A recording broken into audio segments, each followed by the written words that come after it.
Welcome to Next Round with me, Dale McDermott. And me, David W. Higgins. A young Irish look at the economy, politics and society. Covering home and abroad. For the thinkers, the dreamers and the doers, this is Next Round. Hello and welcome to the latest episode of Next Round. On today's agenda, we have a few things we'd like to discuss, leading first of all with the UK election. The UK has decided and Labour are back in government. Prime Minister Keir Starmer has already got down to business with the cabinet meeting, a number of key economic decisions starting to take place.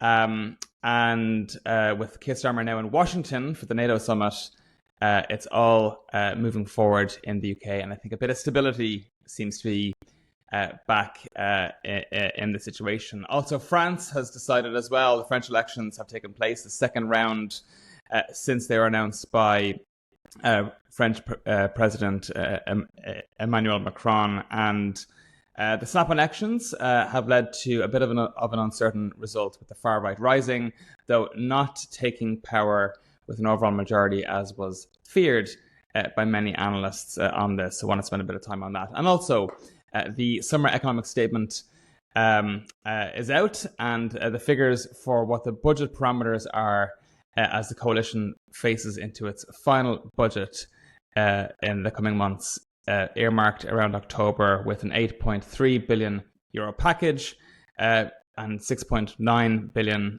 for spending, and the rest, 1.4 billion on tax measures being divvied out. So we're going to look into that and see what that means and what are the possible options facing the coalition. If you do like this podcast, please like, share and subscribe. We appreciate your support and look forward to keeping on building up this community. But first, let's dive into the UK election, David. And as I mentioned, there was a pretty comprehensive result with the UK deciding for Labour as the next government. And I just want to go through some of the numbers because while it was a pretty comprehensive victory, I think their actual share of popular support is a little bit different. So just to refresh viewers and listeners on the results. So the Labour Party came back with 411 seats out of 650 in the UK House of Commons. Big increase, big change, gaining 211 seats, which is their biggest result and most successful result in a long time, though not as much as Tony Blair when he came in 97, where he got 418 seats. The Conservative Party down to 121, losing a whopping number of seats. And the big story as well is that while it's a resurgence of the Lib Dems getting a total of 72 seats, their biggest result ever, gaining 64 seats in total, their share of the popular vote marginally increased. And actually Reform, the party led by Nigel Farage, came in third with around 14.29% of the popular vote, but only getting 5 seats in the UK House of Commons. So a bit of a mixed bag there.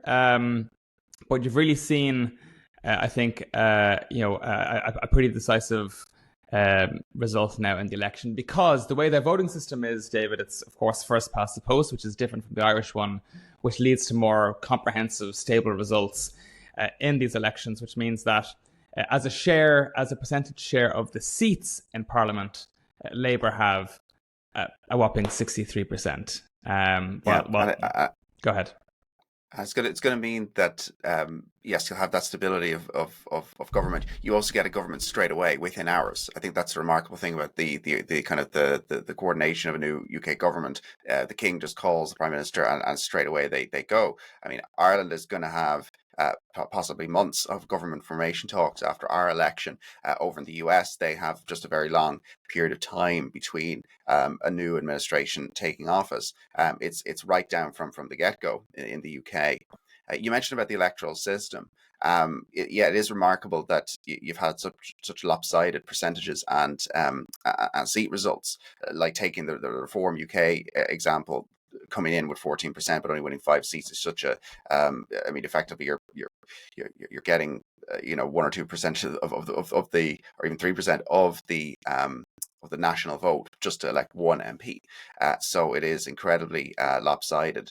But the remarkable thing about the UKIP, sorry, not UKIP, Not excuse me, UKIP. Reform UK. Reform. Yeah, I'm still Rebrand. stuck in 10 years Yeah. ago on that one. But Reform UK, so much of their vote, like 4 of their 5 MPs came from the eastern seaboard, towns and cities which you and I probably have never visited and are very much kind of forgotten, as is felt by many people in those areas. But this goes to the heart of what the next UK government faces. They face into a country that remains quite divided electorally, but also economically, where there's deprivation in quite large numbers of areas in the UK. And while Labour have increased their standing, they amongst the bottom quintile, so like the kind of bottom 20% of earners in the UK, that vote Labour did not increase their vote share there. A chunk of that has gone to Reform and to other parties, and Labour have actually missed out on increasing their share there. And there was a number of constituencies as well where Reform, they came in second, but they came in a very good second as well, second to Labour in many of these constituencies. But I think the question here, David, is you mentioned the political and economic link, and I think that's a bit of a problem here because if you think about the forgotten parts of the country, politically, many have been forgotten, and therefore economically they have as well. And if you just take this example, so Labour got 33% of the vote, increased it by about 1.5% since the last election.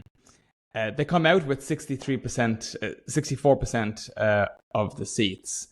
And there's a question here around democratic deficit then. How can a significant minority, a third of the country, then govern the majority? And there's a question of not having representation in their government, and therefore for the next 5 years of a stable government, yes, it's stable, but is it representative of the people? I had a look at I did a very rudimentary analysis of if you were to take just the national popular vote by party and then divide it by seats, roughly proportional representation tends to give the same amount of seats, roughly, when you compare it to the vote.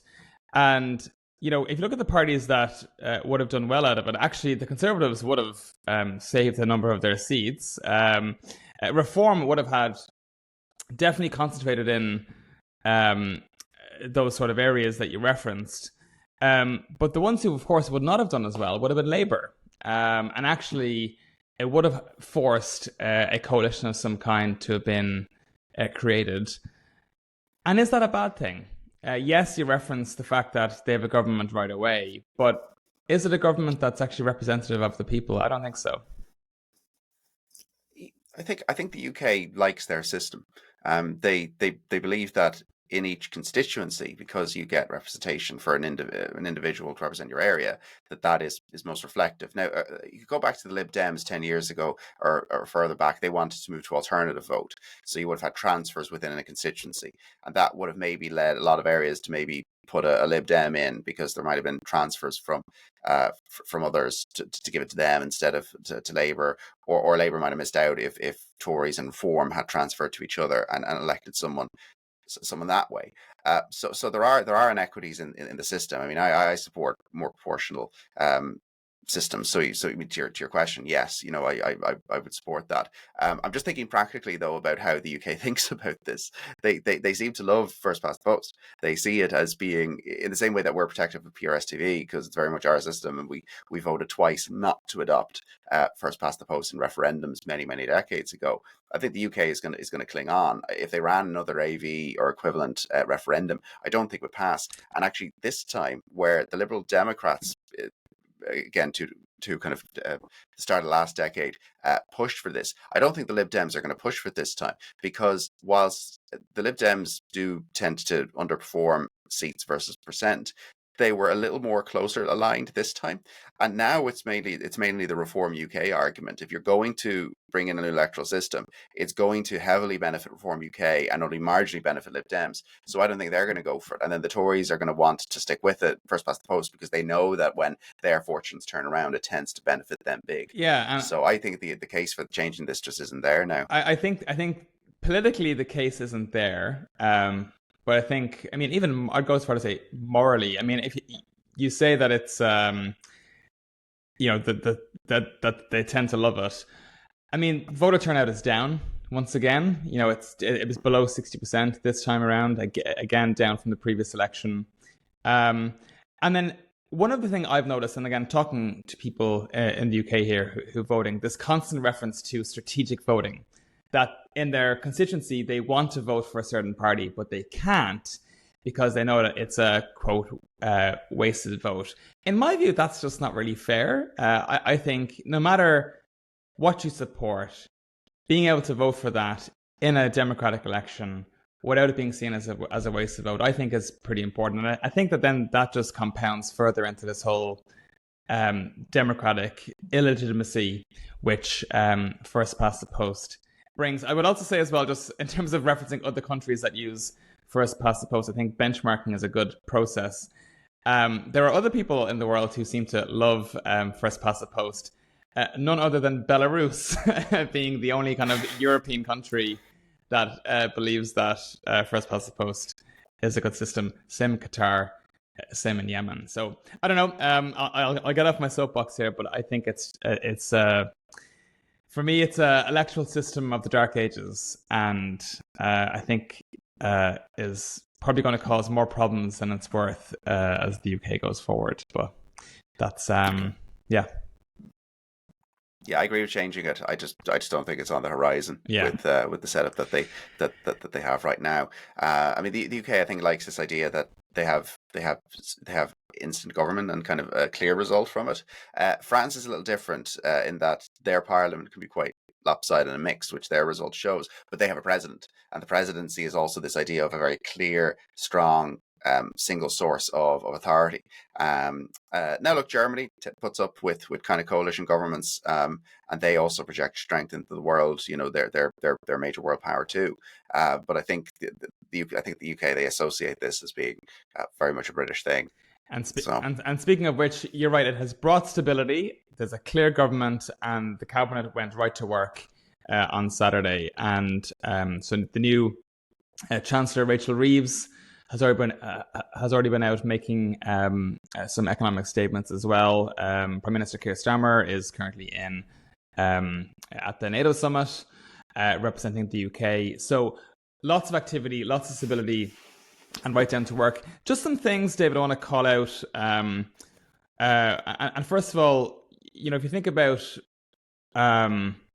where do they go from here? This whole idea of wealth creation and making the UK a pillar of stability, especially in the face of the instability currently happening in France, which we'll talk about in a moment, but also in the US as well, where things like the government have just announced a new £7.3 billion flagship national wealth fund, all aimed at decarbonising Britain's heavy industry, and will start investing in areas such as green steel and gigafactories immediately. They're using an existing vehicle, the UK Infrastructure Bank, to be able to deploy this capital, and a number of other reforms as well. I also saw on LinkedIn yesterday, which I thought was quite interesting. The CEO of Siemens in the UK, he referenced that. I'll just read out what he said. He said, "So after many years of uncertainty, my hope is now for a period of stability, with a real focus on economic growth and a renewed momentum behind net zero, focusing on digitalization and sustainability transformation." And he was referencing that. And I think this is the broad census of business in the UK right now, is that stability is there. And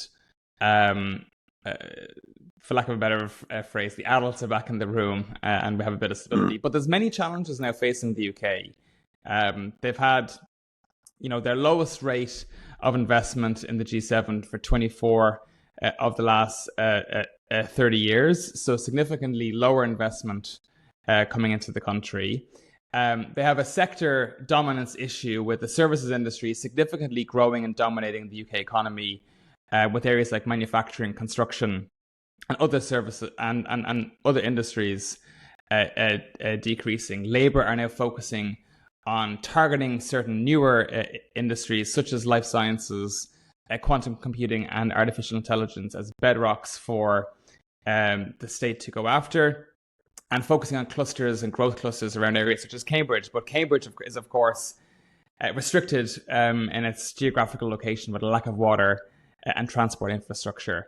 And you also have the basis challenge, which is the UK, without London, is very much a poor country with less GDP per capita than every state in the US as well. So it's a big challenge facing the UK right now, and they have to get going forward.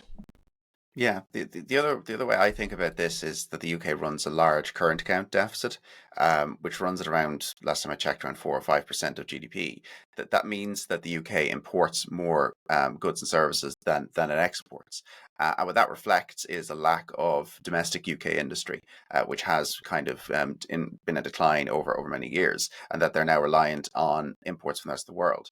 And when you're more reliant on imports, you are more open to shocks in the way that the UK was during the mini-budget crisis, when there was shocks to the pound during Kwasi Kwarteng's time as Chancellor.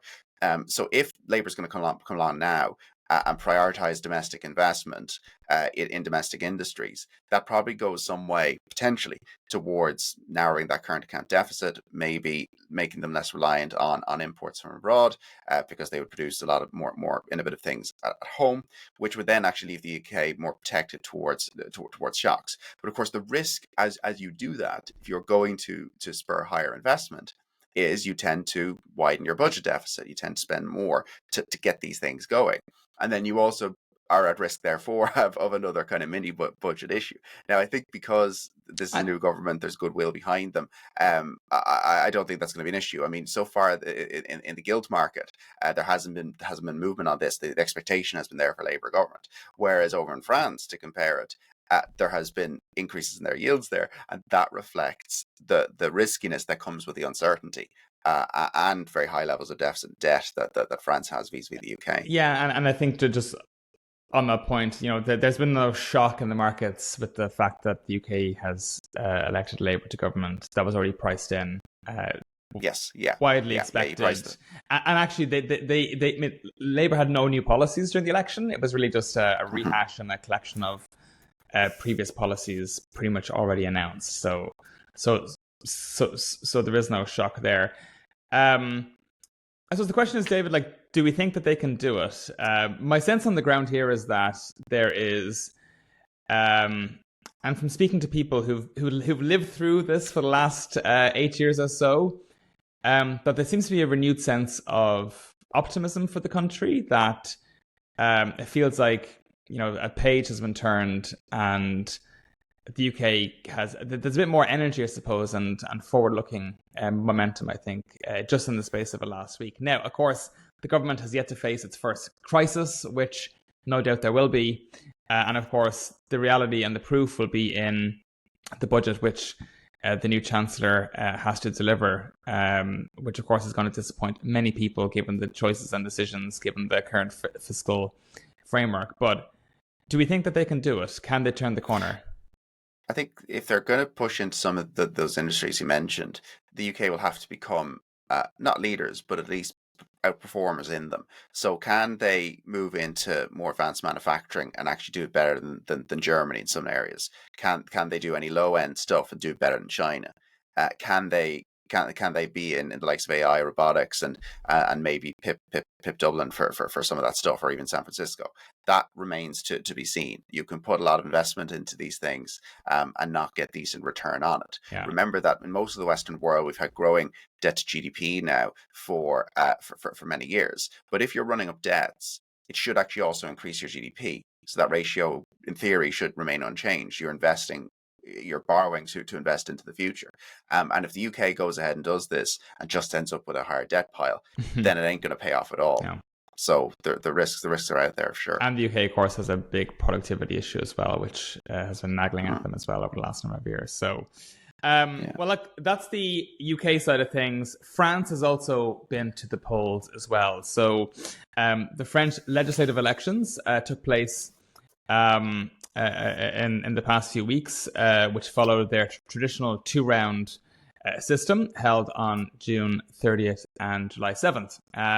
So, recap: President Emmanuel Macron dissolved the National Assembly and called for snap elections following the fact that his centrist coalition faced a bit of a disastrous and significant defeat in the most recent European elections. The objective here, at least in theory, was to restore a stable majority in the National Assembly, which has not been the case. So, some key takeaways here, I think. First of all, we've seen a far right surge. So the National Rally, which is the party led by Marine Le Pen, their performance was marked with a historic return, securing their highest vote share ever, and also consequently their highest number of seats, though falling short of what was feared following the second round. Macron has faced a bit of a setback here. Coalition has faced a severe decline in their support, reflecting widespread dissatisfaction and reducing, of course, their influence in domestic politics, at least, but also seeing left-wing gains as well. The New Popular Front, Mélenchon's organization, showed strong results as well. And with that, I think, David, there's been a bit of a political realignment. We have clarity, we don't. It'll be interesting to see how the parties scramble to form, and if they can form any sort of working government, even in a minority setting. But I did see as well just that there was a risk. I saw for the new Popular Front a policy where they want to charge, or they want to tax for incomes over €400,000 90%. Some of the policies which are starting to rear their heads. Yeah, so this New Popular Front is a mix of far left and centre left parties, which is a very unusual combination. It'd be kind of like getting Richard Boyd Barrett and Paul Murphy to do a deal with Labour, Soc Dems, and to run a coalition. It's unusual, but they did it because they realised that what they saw as the threat from the far right was much greater. I want to address something though, which is this idea that there was a risk of the far right getting an overall majority in that parliament. No polls showed that. I was following them over the past month. None of the polls projections, even with a range of seats that the National Rally might get, Marine Le Pen's party, never put them in the realm for an overall majority. What was talked up was that risk out there in the narrative that was very much widespread in France and then in international press. And then when it didn't happen, everyone claimed that it was a victory because you change the expectations, you raise the expectations of something bad happening, and then when it doesn't happen, you say, oh, well, that worked out for us.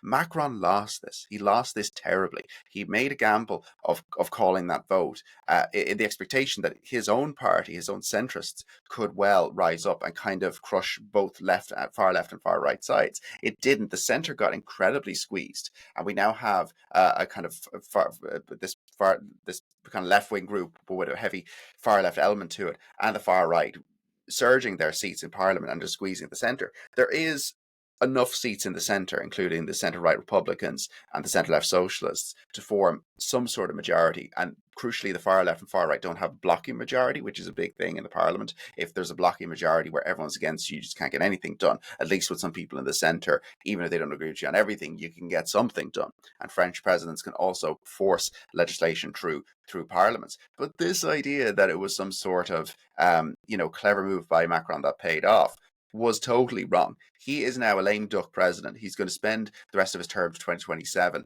floundering around Parliament trying to get anything done. And we now have massively spendthrift parties on the far left and far right that are going to now threaten, I think, through these coalition deals to basically blow out the French budget deficit and raise their debt. So I might just talk you through some numbers which Bloomberg did on these different new blocks in Parliament, and what it would mean if their policies were implemented out to the end of Parliament in 3 years' time in 2027.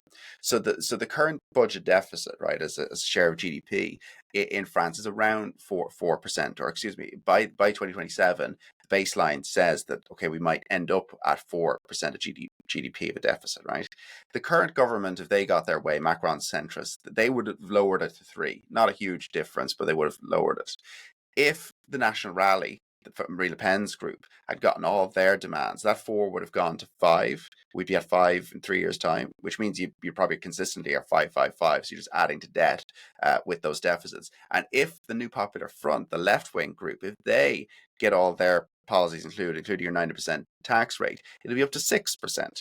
So all of these it's spend, and the two extremes, the far left group, actually, sorry, not even the far left, I should say, this is the New Popular Front. It includes the centre left and their promises as a mix. That gets you to 6% of GDP. And just then to talk about debt. So when you talk about debt to GDP, France's current debt to GDP is around 110% of GDP, and pre-COVID it was around 90%. So COVID comes along, everyone's debt goes higher.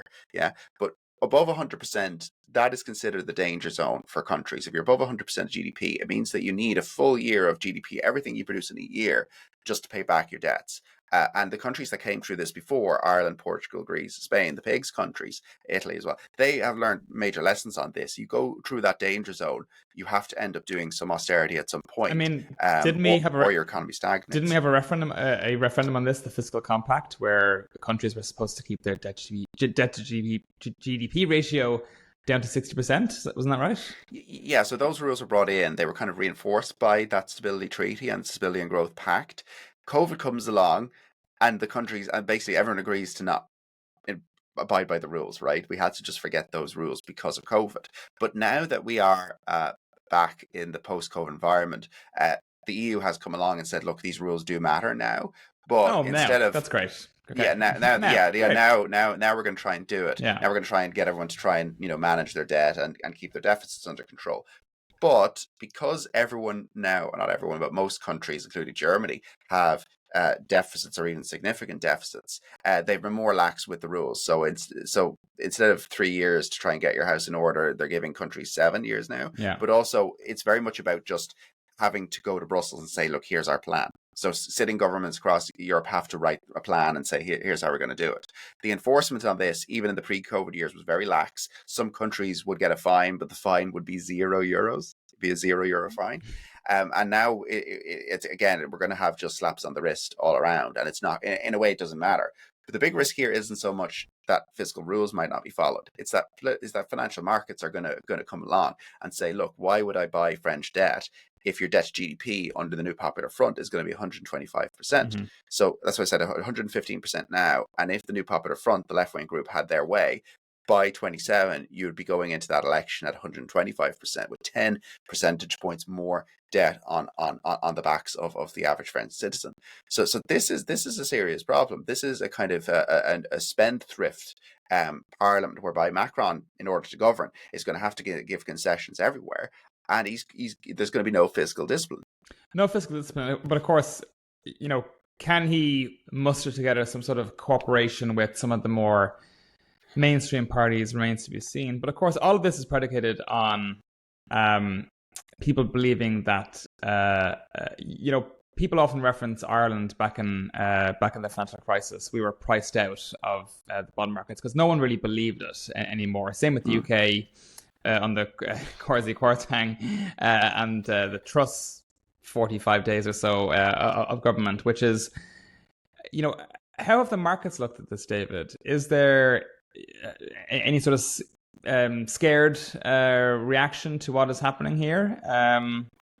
How's that turned up? There haven't been significant blowouts, right? So there's nothing that would lead the sitting government to scramble or be at risk of not being able to fund itself. We're not in those territories just yet. But we have seen a tick up in French yields, and we've seen a tick down in the CAC 40 and in the stock market. So that reflects a sense that, look, okay, there's instability here. And the risk that you're going to face into 27, that's the big next hurdle electorally. 3 years' time, Macron will hit his 2-term limit, and there'll need to be new candidates, and Marine Le Pen will still be won. The expectation is going to be that this is her election to lose. And if the National Rally get into the presidency, they will inevitably, I'd say, take a majority in Parliament, because there will be new parliamentary elections straight after that. This new Parliament will only run 3 years, and then it'll be straight to new elections again. And if you get that presidency and majority to back it up, you can do what you want, not within reason, right? Yeah. But like it's a very, very It's kind of like the UK Labour coming in, right? You get kind of the full. Yes, exactly. So you're going to get whatever the National Rally want. Now, crucially, the National Rally no longer believe in immediate Euro exit. They did back in 2017, and I was in Paris for that. And or so they say. I mean, the whole thinking was, the reason they're doing so popular now is because this is part of Marine Le Pen's idea to soften the image of the party to make it a lot more electable. But sure, once they're elected, that can totally change. Yes. So they could, theoretically, they could try and take France out of the euro. Now, they would then need to impose capital controls. And this is the issue. So you've got the far left saying, okay, we want a 90% tax rate. Yeah. So money's going to leave if they go for that. And then you have the far right saying, look, we should take France out of the euro, and people are going to try and get their money out of France that way too. So you have two sides of the political extremes here who are proposing very, very radical policies, which, if enacted, would lead to significant movements of money to try and avoid them. It's very different politics to what we've seen in France or in other countries before. Well, and especially for such a major powerhouse and economic powerhouse and driver of the wider European economy as well. I think it's... Yeah. We haven't seen it yet. And speaking of which, so I think, stability in the UK, less so in France. And then turning back to Ireland then, where actually the news has been pretty good in terms of, if we think of the fiscal space, which is a phrase we'll all remember pretty well from previous campaigning, the summer economic statement, which shows the budgetary parameters for the government as they face into their final budget in the coming months, shows that there's an 8.3 billion euro package available to government, which is split between 6.9 billion in spending and another 1.4 billion in various tax measures. In that, 1.5 billion going towards the health service, again, just for this year. And total spending will rise by about 6.9% in 2025. But David, there's a question here around one of the policies which is fresh on people's minds is around inheritance tax. So what's happening there? Yeah, so this is just it's a bit of the topic of the week as relates to all things budget in Ireland. Death and taxes. Death and taxes, the only two certainties. So inheritance tax, maybe I should just explain, is currently charged when typically parents die and they pass their assets to children, right? So you're inheriting something, and it's typically property. It's overwhelmingly the family property home. in most. It's typically the family home. Yeah. And because we have a lot of small-time landlords in Ireland, a lot of people who own one or two, some holiday homes and stuff like that, you would have some cases where it would be a larger estate, and even if that's split between 2 or 3 children, you're taxed on what each person is inheriting. So if there's an estate of €1 million between 2 properties and it's divided between 3 kids, you'd be talking about €1/3 being inherited each. But that €1/3 is basically the threshold. So anything up to €335,000 is not taxed. But anything above that is taxed at 33%. And that's that's the lifetime amount, isn't it? So basically, I can inherit 333,000 or whatever it is over my lifetime, tax free. I believe so. Yeah. Yes. So if you had inherited something from grandparents earlier in your life, and then inherit from your parents later in life, you would have to account for that. Account for that somehow, basically. But the critical debate here is whether €1/3 is actually a fair threshold for inheritance tax. And the reason that this comes along is to look at what property prices have done in recent times, well, in the past decade, right? So we're now at property prices which are solidly above the Celtic Tiger peak. We go back to 2007, but also incomes are higher. So basically, what it means is that people are going to be hitting that threshold a lot sooner. Like if you were to sell the average property now, it could be something that's outside Dublin, and you were just inheriting it to one person, you would probably potentially get over that threshold and pay some inheritance tax on that. But if you are selling a home in Dublin, and sending that to a child or two, they may well be getting hit by inheritance tax as well. Now, I've seen some figures suggest that you should be maybe doubling the threshold, increase it to 700,000. Personally, I don't think that you need to do something as drastic as that. But what maybe you should be doing is saying, look, as property prices are rising, you raise that threshold in line with property prices, so that any further property price increases that come along don't hit people so strongly with that. And just to pull up on the last point there, the big issue here, David, is around if you inherit a property again, let's say, or whatever the inheritance is, over this amount, you have to pay tax on it. Now, the question here then is the tax liability that you have to pay then is that the revenue will want that tax paid pretty soon. So really, I think there's a few policy considerations here for government. One is, to your point, do we just raise the actual levels to reflect a more expensive housing market? And as you said, I mean, prices are up 5% just in the last quarter alone. The other thing that government could do is, do they defer the tax liability? So let's say if you have you inherit a home, you have it's above the limit, and then you have a tax bill at the end of that. Is there a way to defer that over time, pay it down over time, and then that would allow the person to keep the actual asset, not have to dispose of it right away to pay down this bill, but then also they're still getting the revenue over time. That might be a less harsh way of realizing that. Yes, I think this is the broader topic of inheritance tax reform, as opposed to just at a single budget raising the threshold. So people who may inherit property in a short number of weeks may have to pay the bill to revenue. Yeah. And if those people inheriting that if there's no liquid assets that come with it, if there's no cash in a bank account that was being inherited to, the person may have to go on and sell the property in very short order, or dip into a loan or their own accounts and savings to pay revenue to then be able to hold on to the family home. So that kind of those kind of stress situations that emerge from inheritance aren't well handled by the current system. So a broader reform to allow for that, but still charge the inheritance tax. That could be something that emerges from this discussion. Because I think that the challenge here is that it ultimately will affect the rental market.